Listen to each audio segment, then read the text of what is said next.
अमनौर विधानसभा में है, जहां पे बिहार बदलाव चाहिए, शिक्षा और रोजगार चाहिए। देखिए इसके नेतृत्व जो है उषा देवी कर रही है, जो हमारे साथ है, और इनसे हम बात करेंगे जिस तरीके से अमनौर विधानसभा में लगातार जो है जनता से मिल रही है, जनता के रुझानों को जान रही है, टटोल रही है।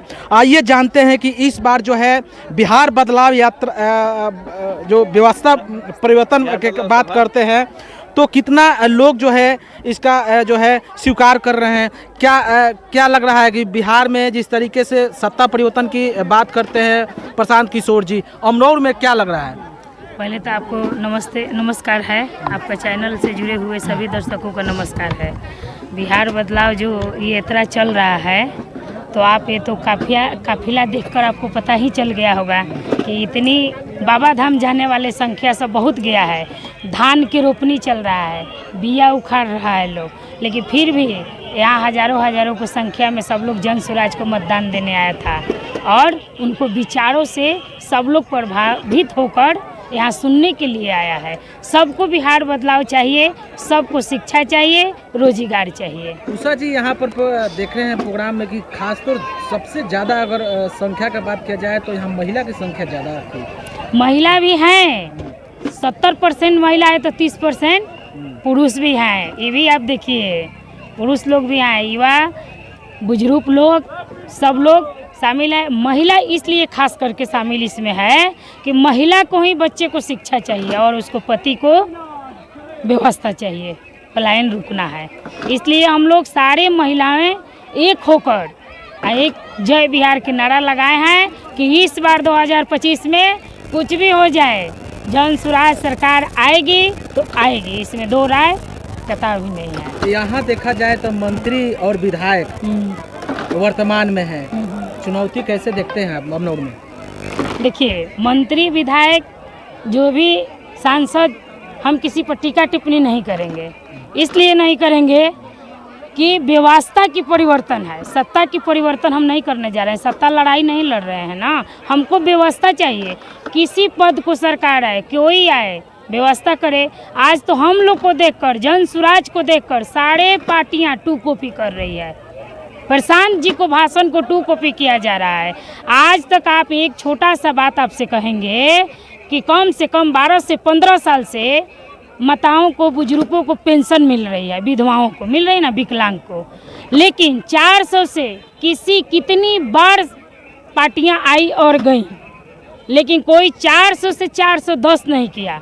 आज जब हमारे प्रशांत किशोर जी 2000 को नारा लगाएं और उनका जितना जन स्वराज के नेता लोग हैं सब लोग 2000 को गांव इस बात को खबर पहुंचाया, तब देखिए आज के डेट में जाकर 1100 हो गया।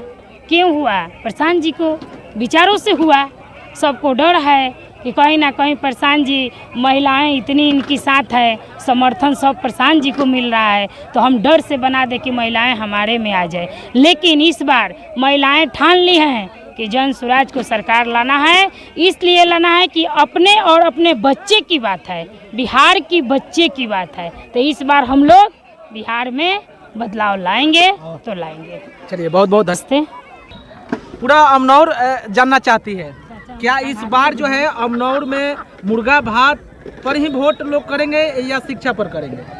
देखिए, ये मुर्गा भात और 500 रुपया आज की बात तो है नहीं, ये पहले से चलते आया है।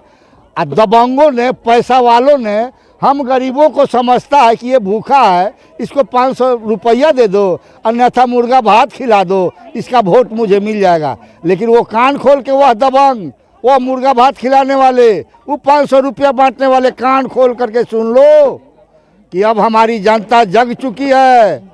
अब हमारी जनता तुम्हारे मुर्गा भात पर वोट नहीं देगी, तुम्हारे 500 रुपया पर वोट नहीं देगी, वह अपने बच्चे के कल्याण पर वोट देगी, अपने बच्चे के शिक्षा पर वोट देगी, अपने गार्जियन के प्लान पर वोट देगी। यह जन स्वराज का आह्वान है, उसी पर वोट हमारी जनता देगी। आज मोतिहारी में प्रधानमंत्री जी का आगमन होता है, सारे बड़े बड़े नेता जो है एनडीए के वहाँ पर शामिल होते हैं, लेकिन एक भी शब्द जो है रोजगार पर नहीं बोला जाता है। इस पर क्या कहिएगा सर?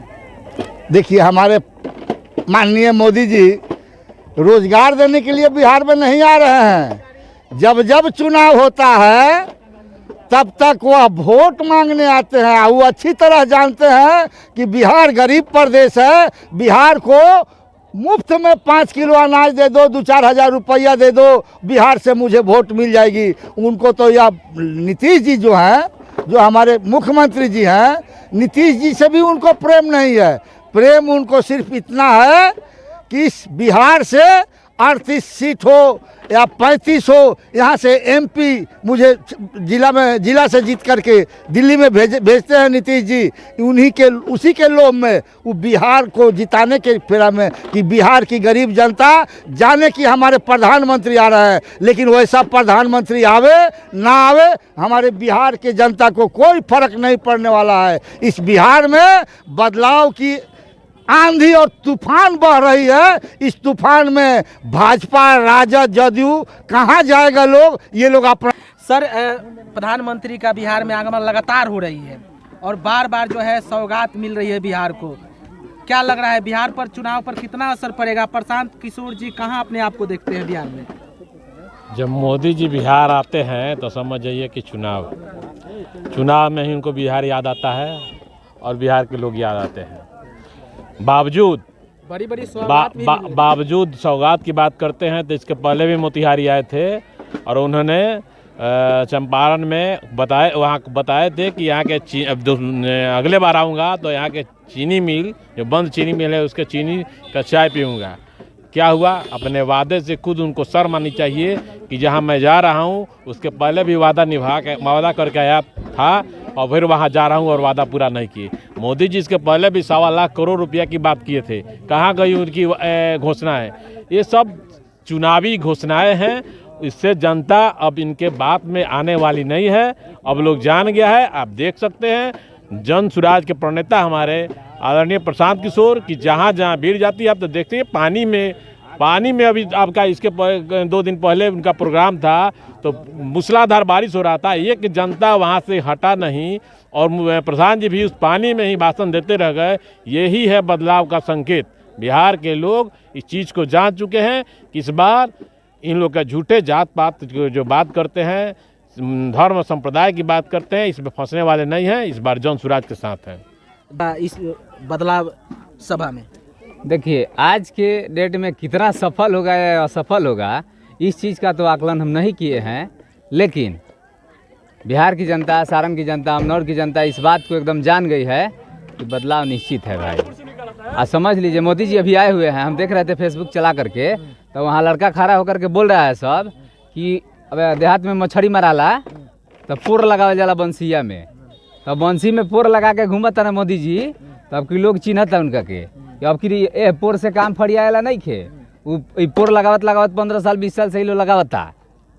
तो अब फिर बिहार के जनता वो पोर के चिन्हता कि कवना पोर के जोरे हमरा फंसे के बा। वो पोर ऑलरेडी 3-4 साल से लगावल जाता टे, जनता के बात बतावल जाता कि देखी कवना पोर आ कवना बंसी के साथे रहुआ रहम तो राउर कल्याण होई, राउर लड़का पढ़ी और राउर सवांग के इजा नौकरी मिली और राउर सम्मान मिली। चलिए बहुत बहुत धन्यवाद। अमनौर का जनता का रिस्पांस बहुत अच्छा रहा। जैसा कि आपने देखा सभा में, बिहार कृषि प्रधान राज्य है, बावजूद उसके इस सभा में इतनी सारी उपस्थितियां रहीं, खास करके महिलाएं, पुरुष, बच्चे जो कि काम में जाते हैं, काम छोड़ करके इस सभा को सोचने आए हैं। कहीं ना कहीं प्रशांत जी ने जो कहा था कि इस बिहार की जनता 60% बदलाव चाहती है, उसका आगाज़ यहाँ से शुरू हो रहा है अमनौर से। महिला की संख्या ज़्यादा देखने को मिला, क्या लग रहा है? महिला इस बार, क्या कहा जाता है कि साइलेंट वोट है महिला, और जो ज़्यादा झुकाव जो है महिला का वोट, जो ज़्यादा झुकाव नीतीश के तरफ होता है। आप लोग क्या तौर बनाए हैं कि इसका तो जवाब प्रशांत जी भी दिए हैं और हमने जा करके आप गांव-गांव रिपोर्टिंग किए होंगे, या हमने भी कहीं ना कहीं सोशल मीडिया के माध्यम से देना। महिलाओं तो हमेशा कहती है कि जिस शराबबंदी को लेकर के महिला का वोट नीतीश जी लिए, उसी शराबबंदी के नाम पर दुकान बंद कर दिए, लेकिन घर घर होम डिलीवरी पहुँचा दे रहे हैं। तो महिलाओं के अंदर ये वेदना है, ये पीड़ा है, जिसके कारण महिलाएं बढ़ चढ़ के हिस्सा ले रही हैं कि जो वादा नीतीश जी ने हमसे किया था उस वादा को छलने का काम किया है। अब इन पर भरोसा नहीं करेंगे। अगला वादा जो प्रशांत जी कह रहे हैं कि जिस 20,000 करोड़ का घाटा उस शराबबंदी से लग रहा है उसका हम रिकवरी करेंगे, और यही सी महिलाओं के बच्चे जो गोद में पल रहे हैं उनको पढ़ाने के लिए 20,000 करोड़ रुपया जो सालाना आय होता है उसको उसमें व्यय करेंगे पढ़ाने के लिए। अच्छा, तेजस्वी जी कहते हैं कि प्रशांत किशोर जी शराब खुलवाने की, ठेका खुलवाने की बात करते हैं, हम कलम की बात करते हैं, रोजगार की बात करते हैं। ये तो गलत बात है। कलम की बात तो कहाँ तक, कट्टा की बात करते हैं। कलम की बात आज तक तेजस्वी जी कहाँ की है। रही बात प्रशांत जी की, तो प्रशांत जी ने यही बात कहा कि अगर पूर्ण शराबबंदी इस बिहार में होती है तब इस बिहार का कायाकल्प हो सकता है, लेकिन पूर्ण शराबबंदी तो है नहीं, जैसा कि आपको अभी मैंने बताया।